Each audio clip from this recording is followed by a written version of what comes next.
গোসাইগাঁও মহকুমার 4 নম্বর বাউখুঙ্গুরি বিধানসভা কেন্দ্র তুঙ্গে উঠেছে নির্বাচনী প্রচার। শাসক বিরোধী সবাই জোর কদমে চালিয়ে যাচ্ছে প্রচার। মহকুমায় গেওলাং বাজারে বুধবার বিপিএফ দলের নির্বাচনী প্রচার সভা অনুষ্ঠিত হয়। এনডিএ প্রার্থী রূপম রায় নির্বাচনী প্রচার চালান। নির্বাচনী সভায় গেওলাং বাজারের 2 শতাধিক মানুষ বিপিএফ দলে যোগদান করেন। ইউপিপিএল দল ছেড়ে নেতা কর্মীরা বিপিএফ দলে যোগদান করেন। শাসক বিরোধী সবাই জোর কদমে সেখানে কিন্তু চলছে প্রচার এবং সেখানে কিন্তু এই দল থেকে ওই দলে তারা অংশগ্রহণ করছেন, তারা দল পরিবর্তন করছেন, সেই ছবি উঠে আসছে গেওলাং বাজারে।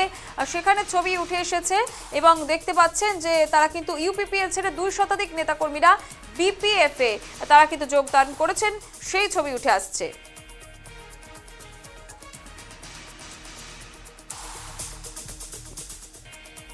এইবিলাকে ইউপিপিএল বেলেগ বেলেগ নামত এলটমেণ্ট দিছিলে, তাৰপিছত তেওঁলোকে বিক্ৰী কৰি পইচা লৈছিলে।